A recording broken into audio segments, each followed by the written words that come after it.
오늘 말씀의 제목은 하나님의 충만한 기쁨입니다. 충만한 기쁨이라는 것은 기쁨 중에도 가장 큰 기쁨 이런 뜻이죠. 가득한 기쁨 이런 뜻이기 때문에 여러분, 하나님의 기쁨이 많이 있을 텐데 그 가운데 가장 큰 기쁨, 충만한 기쁨 뭘까요? 어떤 것을 하나님께서 가장 기뻐하실까요? 그것을 오늘 우리가 스바냐 3장 말씀을 통해서 깨달아 알아야 되는 거예요. 성경에는 많은 기쁨들에 대해서 이야기를 합니다. 그 기쁨들을 이야기하려면 논문을 몇 편을 써도 부족할 만큼 성경에는 많은 기쁨이 나와요. 좋은 기쁨도 있고 잘못된 기쁨도 있고 합니다. 일상생활에서 경험할 수 있는 기쁨들 중에는 전쟁에 나갔는데 지원병이 도착했을 때 그것이 큰 기쁨이 된다. 예레미야 41장에 그런 말씀이 있죠. 또 결혼을 하는 것이 일상생활에 큰 기쁨이 된다. 예레미야 7장, 추수할 때의 기쁨, 이사야 9장 등등등등 셀 수 없는 많은 기쁨도 나오고요. 또 잘못된 기쁨에 대해서도 이야기를 합니다. 자만하는 자가 얼마나 잘못된 기쁨 가운데 있는가. 아모스 6장, 이방인들이 쫓는 그 기쁨을 너희는 쫓지 마라, 이런 이제 말씀들도 있죠. 이것뿐만 아니고도 여러 가지 많은 기쁨들도 있습니다. 그런데 성경에서 말하는 여러 가지 많은 기쁨들 중에 가장 근본적인, 가장 최고의 기쁨, 우리가 누릴 수 있는 최고의 기쁨은 어떤 기쁨인가 하면 하나님의 나라가 임할 때에 경험되어지는 종말론적인 기쁨. 조금 표현이 어렵긴 하지만 마지막 날에 임하는 그런 기쁨이에요. 마지막 날에 임하는 기쁨이 요한계시록에도 쓰여 있지만 예레미야, 특별히 40장에서 66장까지 있는 말씀. 여러분, 예레미야는 굉장히 구조가 독특하죠. 성경의 66권처럼 이사야가 66장인데 성경이 66권인데 이사야가 66장으로 됐어요. 구약이 39권이죠. 근데 구약 이사야도 39권까지는 심판에 대한 메시지가 있고 40장부터는 새롭게 임할 하나님의 나라에 대한 예언의 말씀이 적혀져 있어요. 그러니까 이사야가 굉장히 아주 성경 전체의 요약본과 같은 그런 말씀이라는 것이죠. 그런데 이 이사야 40장부터 66장까지가 하나님의 나라가 임할 때 누리는 그 기쁨에 대해서 이야기를 하고 있다는 거예요. 여러분, 하나님의 나라는 이 인류의 역사 마지막 때에 임하는 완성되는 나라이기도 하면서도 지금 우리의 삶 가운데 경험을 할 수 있나요, 없나요? 여러분, 하나님의 나라를 지금 우리의 삶 가운데 경험을 할 수가 있어요, 없어요? 이렇게 성경을 열심히 읽으시는데 이렇게 자신이 없으시면 어떡해요? 있나요, 없나요? 있죠, 있어요. 하나님의 나라는 여기 있다 저기 있다 할 수 있는 것이 아니라 어디 있다고요? 너희 안에 있느니라. 예수님께서 말씀해 주셨기 때문에 그래요. 여러분, 하나님의 나라가 여러분 안에 있는 줄 믿습니다. 하나님의 나라가 금호중앙교회 안에 있는 줄 믿습니다.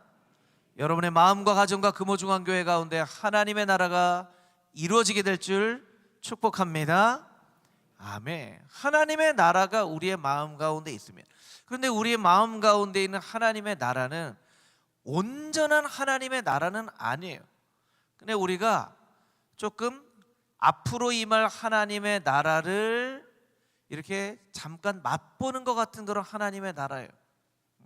여러분, 마트에 가면 아이들이 제일 좋아하는 게 뭐예요? 마트에 가면 시식하는 거 애들이 좋아하죠. 자, 소세지 팝니다. 비엔나 소세지 팝니다. 하나 사면 하나 더 드려요. 애들이 기가 막히게 알아서 그런 막 먹어요. 그러면 이렇게 조금 맛보면 사게 되나요? 안 사게 되나요? 사게 돼요. 그렇죠. 시식을 하면서 맛보는 것처럼 지금 이렇게 조금 먹어도 좋은데 이거를 왕창 사서 먹으면 얼마나 더 좋을까. 그래서 애들이 엄마한테 엄마 이거 사줘 이렇게 하는 거죠. 그와 같이 우리가 하나님의 나라를 우리의 마음 가운데, 가정 가운데, 교회 가운데 경험하게 되는 거예요. 그래서 여러분, 우리가 기도하는 기도의 제목 가운데 하나님의 나라를 경험하며 살게 하여 주시옵소서. 우리 찬송가 가사에도 있는 것처럼 주 예수와 동행하면 그 어디나 하늘나라, 이런 찬송을 우리가 많이 부르면서 살다 보면 힘든 일이 참 많잖아요. 살다 보면 힘든 일이 참 많아요. 힘든 일이 참 많지만, 그래서 오늘 스바냐 말씀이 굉장히 중요한데, 힘든 일이 참 많지만 그래도 찬송을 부르면서 주와 함께 길 가면서 동행하면서 하나님의 나라를 사모하며 기도하며 살아가는 것이 성도의 삶이라는 거예요.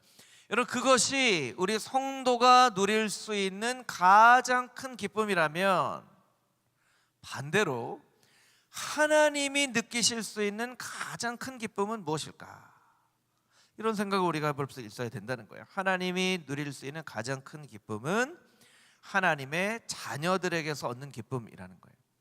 우리 같이 한번 따라해 볼까요? 하나님의 자녀들에게서 얻는 기쁨. 여러분, 하나님의 자녀 누굽니까? 나죠, 나. 하나님이 너 때문에 내가 참 기쁘다, 이렇게 한다는 거예요. 여러분, 우리도 마찬가지잖아요. 우리도 여러 가지 많은 기쁨이 있지만 우리 자녀들로부터 오는 기쁨이 얼마나 커요. 그러니까 자녀들로부터 오는 기쁨이 우리의 마음 가운데 있어야 돼요. 자녀들이 커도, 우리 어르신들이 자녀가 다 커서 손자 손녀도 있고 뭐 증손자 증손녀 이렇게 보시는 분들도 어르신들도 있지만, 자녀들로부터 오는 기쁨이 있어야 돼요. 우리 마음 가운데 우리 아들 우리 딸만 생각하면 참 마음 가운데 기쁘다 하는 그런 기쁨이 있어야 돼요. 왜냐하면 하나님이 누리시는 가장 큰 기쁨이 자녀들에게서 느끼는 기쁨이기 때문에 그렇습니다.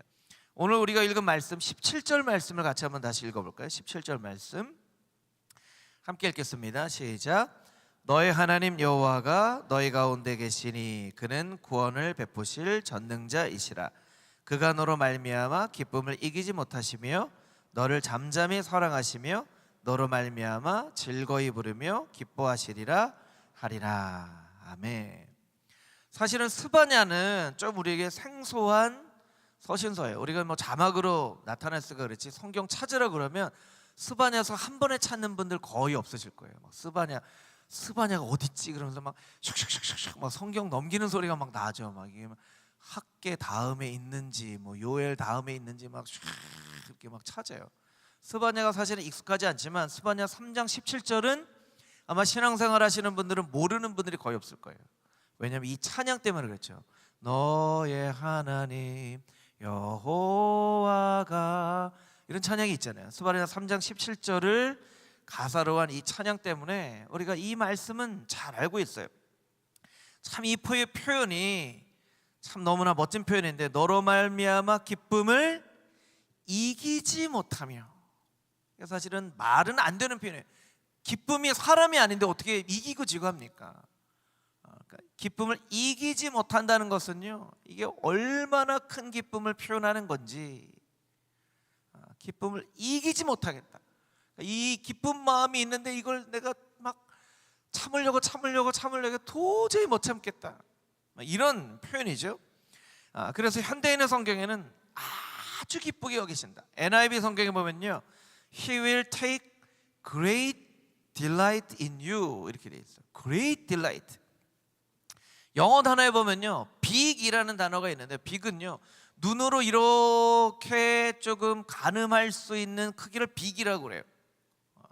그래서 저 사람이 참 큰 사람이다, 키가 크네, 그럴 때는 big 이렇게 써요. 그런데 어떤 사람의 어떤 위대한 업적을 이야기할 때는 big이라고 얘기 안 하고요, great이라고 얘기해요. 왜냐하면 그 사람의 위대한 업적은 눈으로 가늠할 수 없는 것이기 때문에. 그래서 눈으로 판단할 수 있는 거, 저 산이 크잖아요. 여러분, 산은 눈으로 가늠할 수 있잖아요. 산은 big mountain이라고 얘기하지 great mountain이라고 얘기하지는 않아요. 눈으로, 아무리 산이 커도 눈으로 가늠할 수 있기 때문에 이건 big이에요. 하나님의 사랑은요, big love라고 얘기하지 않아요. great love라고 얘기하죠. 하나님 사랑을 가늠할 수 없기 때문에. 그런데 여러분, 하나님이 우리를 보시면서 얼마나 기쁜지 그 기쁨을 표현 못할 만큼. 근데 여러분 한번 생각해 보세요. 우리는 너무나 제한적이고 연약한 인간이기 때문에 가늠할 수 없는 게 있지만, 여러분 하나님은요, 가늠할 수 없는 게 어디 있어요? 하나님이신데 하나님이신데 가늠할 수 없는 게 없거든요. 그 하나님께서 야, 너를 통해서 받는 기쁨을 내가 나조차도 이렇게 가늠할 수가 없다, 이런 표현을 이 스바냐 3장 17절을 통해서 우리에게 해주시는 거예요. 얼마나 기쁘시길래, 얼마나 기쁘시길래. 자녀들 통해서 얻는 기쁨이 그런 기쁨이죠. 자녀들 통해서 얻는 기쁨은 그런 기쁨이에요. 이 기쁨을 이렇게 판단할 수가 없어요. 우리 오늘 옆에 자녀들도 이렇게 있기도 하고 자녀들이 없기도 한데, 우리 옆에 있는 분들에게, 자녀들이 옆에 있는 부모님은 엄마는 아빠는 너 때문에 너무나, 이럴 때는 너무나를 너무나 이렇게 해야 돼요. 너가 길수록 이제 사랑이 큰 거죠. 너무나 기쁘다. 자녀들이 없는 분들은 옆에 있는 분들, 손을 잡을 수 있는 분들은 손을 잡고 안아줄 수 있는 분은 안으셔서 당신 때문에 내가 너무나 기쁩니다. 우리 서로 한번 인사해 보겠습니다. 우리 서로 보면서 당신 때문에 내가 너무나 기쁩니다. 우리 손을 잡아주시고, 네. 우리 석장로님, 심은영 권사님 손 좀 잡아주세요. 너무나 기쁘다. 너무나 기뻐요. 사람 때문에 힘들기도 하지만 사람 때문에 너무나 기쁘기도 해요. 사람이 정말 하나님께서 주시는 그 기쁨의 통로가 되기 때문에, 그래서 참 교회 공동체가 참 중요해요. 하나님의 사랑이 그 가운데 담겨져 있기 때문에 그렇죠. 그래서 여러분, 이 스바냐 3장 17절 때문에 스바냐 3장을 또 어떻게 부르는지 아세요? 선지서의 사랑장이라고도 부르기도 해요. 참 멋진 표현이에요. 선지서의 사랑장.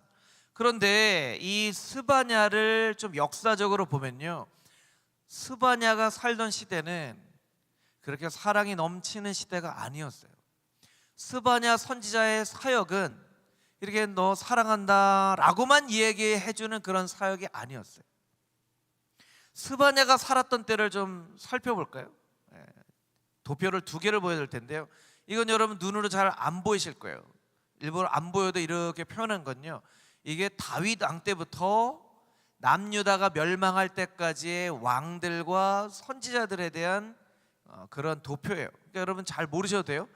가운데가 아니요, 첫 번째 거 다시 보여주세요. 가운데가 이제 여러분들이 보시기에 가운데가 남유다, 보라색으로 되는 게 북이스라엘이고, 남유다 옆에 있는 것이 남유다에서 활동한 선지자들, 오른쪽에 있는 것이 북이스라엘에서 사역한 선지자들이에요. 그런데 여러분, 중간 이제 이유를 보여줄 거예요. 이게 이제 전체 그림인데 중간에 보면 우시야라는 왕이 나옵니다. 2번째 보여주시면 우시야가 나오죠.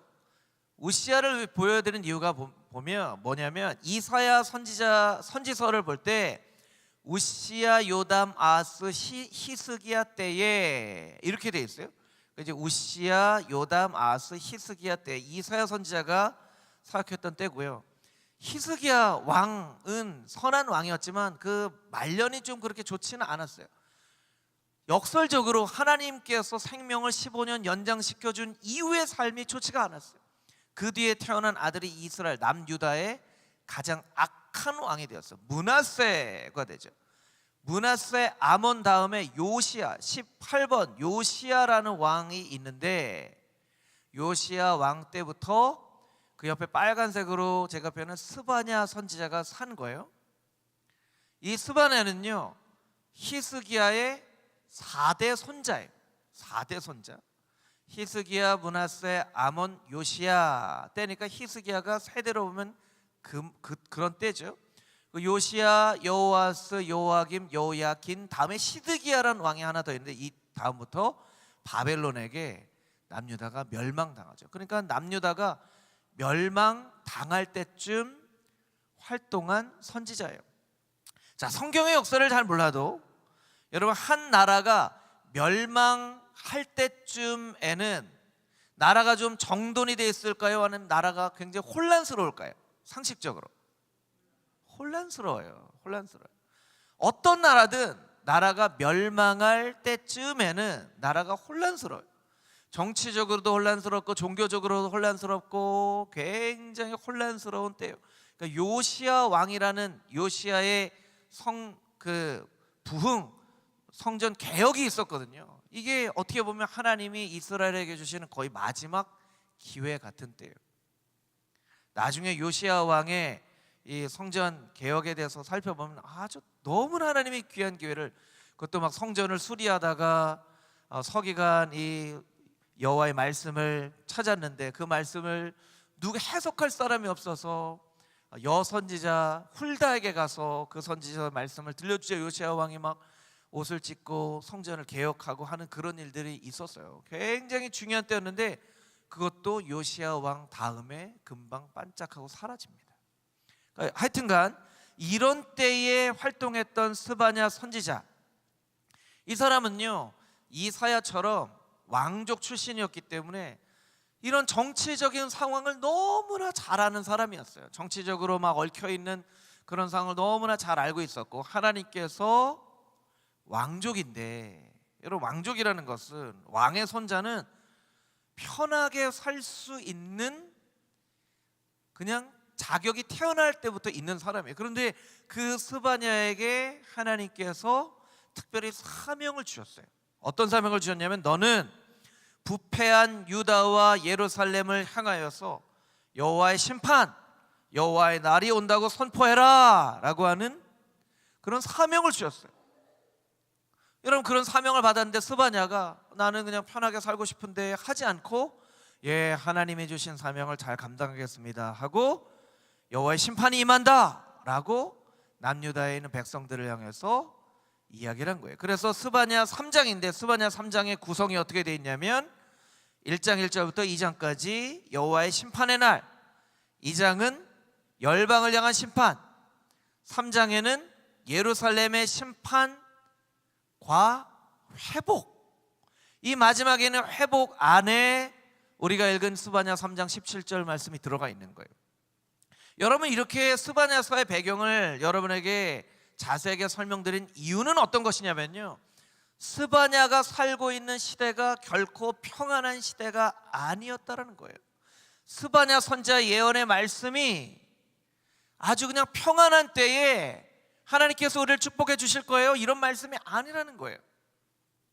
이게 우리에게 중요한 메시지가 되는 이유는 우리가 살고 있는 이 시대도 아주 평안한 때가 아니기 때문에 그래요. 여러분, 우리가 살고 있는 이 시대도요, 정치적으로 굉장히 혼란스럽잖아요. 국제정세도 막 너무나 혼란스러워요. 경제도 막 이렇게 널뛰어요. 막 경제가 막 좋아졌다가 막 확 떨어졌다가 해요.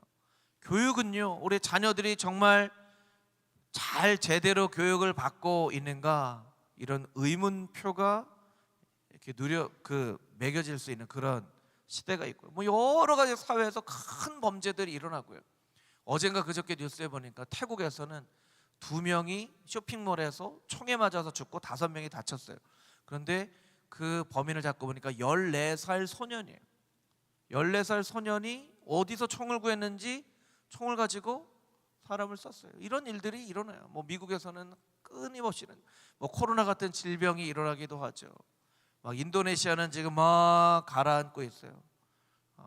여러 가지 어려운 환경이 있기 때문에 사실은 이 어려운 환경에 살아가는 우리에게 기쁨, 하나님의 기쁨을 이야기할 때 우리 마음 가운데 이런 마음이 들 수 있다는 거예요.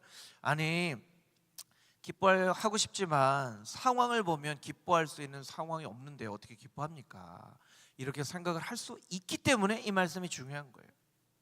스바냐가 살던 시대도 그렇게 기뻐할 수 있는 시대가 아니었다는 거예요. 그런데 스바냐는 어떻게 기뻐하고 있냐면 하나님의 기뻐하심을 의지하여 기뻐하고 있는 거예요. 우리 같이 한번 따라해 볼까요? 하나님의 기뻐하심을 의지하여. 여러분, 이 단어가 굉장히 중요합니다. 하나님의 기뻐하심을 의지하여. 우리가 기쁘지 않아요. 삶 가운데 보면 몸도 아프고 뭐 여러 가지 어려운 일들도 많아요. 그냥 내가 찡그리려고 하지 않아도 그냥 저절로 그냥 얼굴에 찡그러지는 그런 상황 가운데 있을지라도, 목사님이 내 삶을 모르셔서 그런 말씀 하시는 거예요 라는 마음이 들지라도, 성경은 우리에게 어떻게 이야기를 하고 있냐면, 만약에 너의 삶 가운데 기뻐할 이유가 없다면, 하나님의 기뻐하심을 의지해서 기뻐해라 라고 말씀하고 있는 거예요.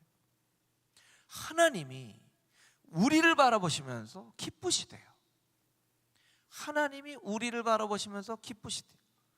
그리고 하나님이 우리를 바라보시면서 환하게 웃으시는 거예요. 한번 마음 가운데 떠올려 보세요. 하나님이 우리를 바라보면서 환하게 웃으세요. 내가 막 찡그리려고 하는데, 내가 막 정말 삶 가운데 재밌는 게 하나도 없고 기뻐할 일이 하나도 없는데, 하나님 얼굴을 보니까 하나님이 환하게 광구가 이러면서, 그 하나님 얼굴을 보니까 하나님 그 얼굴 보면서 찡그릴 수는 없는 거예요. 아, 왜 이렇게 웃으세요? 나는 힘들어 죽겠는데. 광구가 이렇게, 아이고 나는 정말 죽겠는데 하나님 얼굴 보니까 제가 웃을 수밖에 없네요. 이런 게 바로 스바냐 3장 17절의 말씀이라는 거예요. 여러분, 하나님의 기뻐하심을 의지해서 기뻐할 수 있게 되기를 주님의 이름으로 축복합니다. 여러분의 삶 가운데 기뻐할 일이 한 가지도 없을지라도 내가 오늘 하나님의 기뻐하심을 의지해서 오늘 기뻐하기를 원합니다. 이렇게 하나님 앞에 기도할 수 있어야 되는 거예요. 그래서 스바냐라는 이 이름의 뜻이 뭔지 아세요, 여러분? 스바냐라는 이름의 뜻은요, 여호와께서 숨기셨다라고 하는 뜻을 가지고 있어요. 여호와께서 숨기셨다. 무엇을 숨기셨다는 걸까요? 여호와의 구원을, 여호와의 기쁨을 숨기셨다는 거예요. 사람들은요, 기뻐할 일이 하나도 없어요. 여호와의 구원, 하나님이 우리를 멸망시키시려나 보다. 근데 하나님의 구원이 숨겨져 있는 거예요. 하나님의 기쁨이 숨겨져 있는 거예요. 그 하나님의 숨겨진 기쁨, 이것이 이제 스바냐 선지자의 이름의 뜻이에요. 이 스바냐 3장 17절 말씀과 너무나 비슷한 말씀이 시편 16편에도 있어요. 시편 16편 3절 말씀, 우리 자막으로 같이 한번 읽어보겠습니다. 시작. 땅에 있는 성도들은 존귀한 자니 나의 모든 즐거움이 그들에게 있도다. 여러분, 나의 모든 즐거움이 그들에게 있다. 하나님께서 그렇게 말씀해 주세요. 하페즈라고 하는 히브리어 단어인데요, 이건 정말 표현할 수 있는 기쁨 중에 가장 큰 기쁨을 말씀하는 그런 단어예요. 이 단어가 바로 시편 13편에 쓰이는 단어예요. 나는 너 때문에 정말 기쁘다. 너무너무 기쁘다. 아까 우리 자녀들을 위해서 너무나 기쁘다 얘기하는 것 같은 그런 기쁨을 말하는 거예요. 근데요, 시편 16편도요, 다윗이 사울에게 쫓겨서 도망 다닐 때에 쓴 시편이거든요. 그러면 도망 다닐 때는요, 하루도 편하게 잠잘 날이 없는 때예요. 하루도 편하게 잠잘 날이 없는 그때 다윗이 깨달은 게 한 가지 있어요. 하나님이 나를 보시면서 기뻐하시는구나. 하나님이 나를 보시면서 기뻐하시는구나. 아, 하나님이 나 때문에 기뻐하시는구나. 다윗이 막 불평이 하나님, 내가 언제 왕 시켜달라고 그랬어요? 나 왕하고 싶다고 얘기한 적 없었는데 어느 날 사무엘 선지자가 와서 너희 이스라엘 왕이다 하고 기름 붓고, 근데 나한테 한 번이라도 물어보셨어야죠. 아니, 나 왕 시키시려면 나한테 한 번이라도 물어보셨어야죠. 아, 나 왕이고 뭐고 싫어. 이렇게 도망 다니는 거 싫고, 내가 왜 사울한테 미움받을 일도 하나도 안 했는데 왜 사울왕은 나를 죽이려고 막 창을 던지고, 아, 나 이거 싫다고요. 이렇게 할 만하잖아요. 여러분, 다윗이 왕 된다고 한 적 없거든요. 왕 된다고 한 적 없잖아요. 왕 된다고 했으면 왕이 돼야지. 왕 된다고 해놓고는 왕이 안 되고 쫓겨다니는 거예요. 계속 쫓겨다녀요. 그러니까 다윗이 얼마나 힘들겠어요. 그것도 쫓겨다니는 것도 하루 이틀이지. 최소한 15년 이상 다윗이 예루살렘의 왕이 된 게 30살이거든요 7년 6개월을 다스리고 그 이후에 전체 이스라엘의 왕이 됐어요. 그러니까 소년 다윗 때 기름을 붓고 30살에 왕이 되기까지 최소한 15년 이상은 쫓겨다녔던 거예요. 여러분이 만약에 하나님께서 여러분에게 정말 큰 축복을 내려주셨어요. 정말 말할 수 없는 큰 축복을 내셨는데 그 뒤로 15년 동안 고향을 떠나서 쫓겨다니면서 먹는 것도 잘 못 먹고 잠도 잘 못 자고 옷도 잘 못 입고 그렇게 산다고 생각하시면 여러분 감사할 수 있겠어요? 이게 감사하기 어려운 거예요.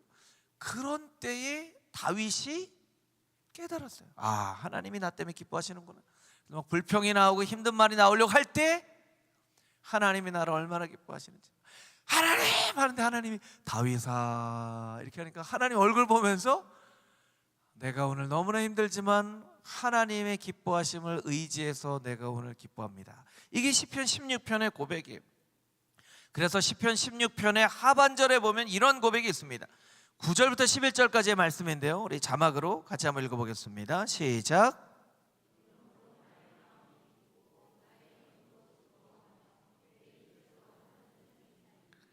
이는 주께서 내 영혼을 수월해 버리지 아니하시며 주의 거룩한 자를 멸망시키지 아니하실 것임이니이다. 주께서 영원한 생명의 길을 내게 보이시리니 주의 앞에는 충만한 기쁨이 있고 주의 오른쪽에는 영원한 즐거움이 있나이다. 9절을 다시 한번 보여주시면, 이러므로, 이렇기 때문에 내 마음이 기뻐요, 나의 영도 즐거워요, 내 육체도 안전하게 살아요. 왜냐하면 10절 때문에 그렇죠. 주께서 나를 지옥에 버리지 아니할 것, 주의 거룩한 사람을 멸망시키시지 않을 것을 내가 알기 때문에. 제가 지금은 이렇게 어렵지만 하나님께서 언젠가 나에게 약속하신 대로 복을 주실 줄 믿습니다. 여러분, 지금 여러분이 어려울지라도 언젠가는 하나님이 약속하신 복을 여러분의 삶 가운데 부어주실 줄 믿습니다.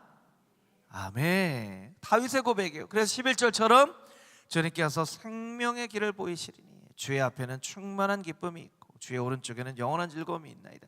자, 11절 여러분 잘 보셔야 돼요. 충만한 기쁨이 어디 있다고요? 충만한 기쁨이 어디 있어요? 주의 앞에 있어요.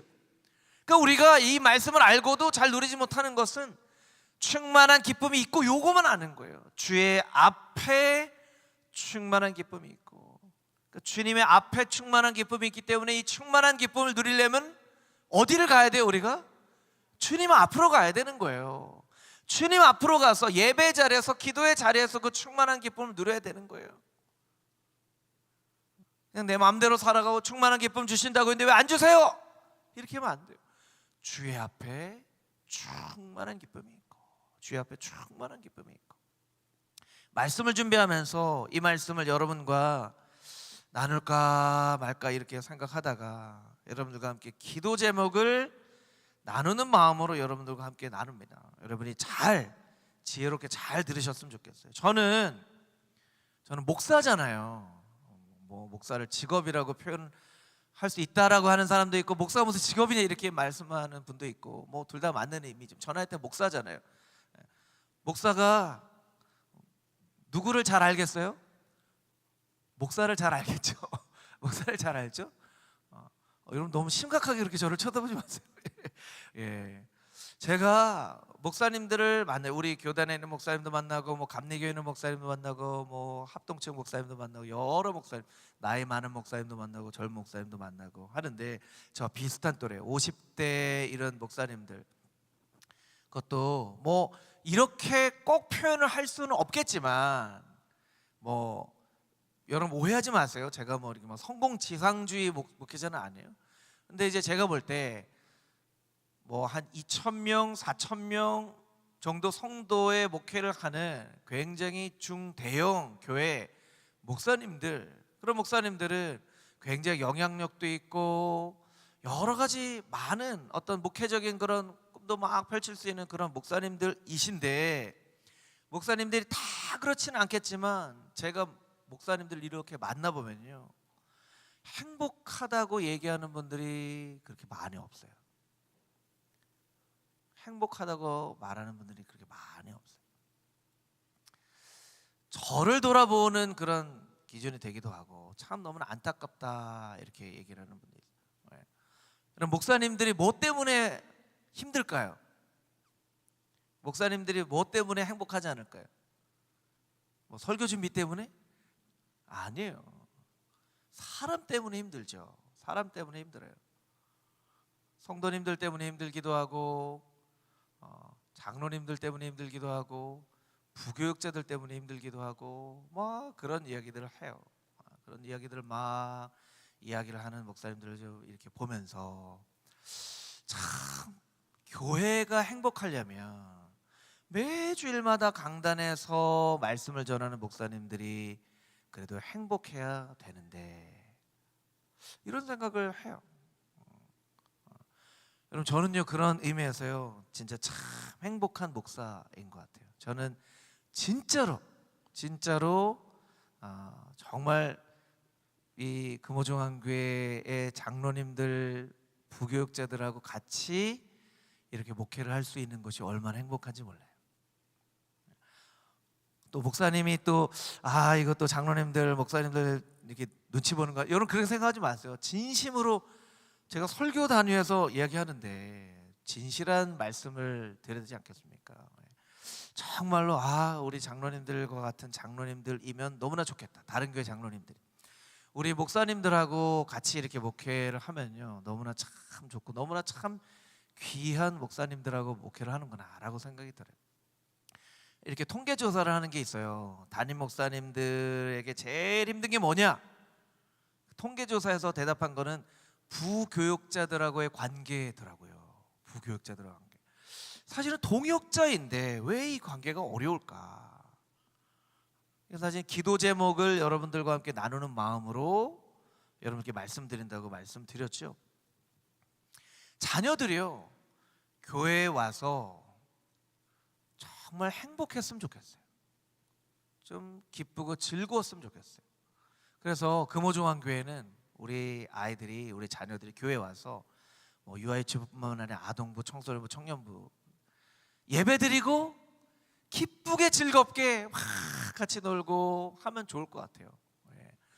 자녀들에게 공부를 가르치는 것도 참 중요해요. 성경에 있는 내용들을 가르치는 것도 참 중요해요. 그런데 그런 것만큼 자녀들이 교회는 행복한 것이구나, 기쁜 것이구나, 즐거운 것이구나 라고 깨닫는 것을 아는 것도 참 중요해요. 왜냐하면 청년 때가 돼서, 고등학교를 졸업하고 청년 때가 돼서 자녀들이 대학교에 들어가면서 청년부가 되면서 교회를 많이 떠나요. 얼마나 많이 떠나는지 몰라요. 어른들이 물어봐요. 너 왜 고등학교 때까지는 열심히 신앙생활 하다가 왜 대학교 가서는 이렇게 교회 안 나오니? 여러분, 고등학생 애들이 뭐라고 대답하는지 아세요? 그건 엄마 아빠 때문에 교회 다녀준 거예요. 이렇게 얘기해요. 다녀준 거예요. 다녀준 거예요.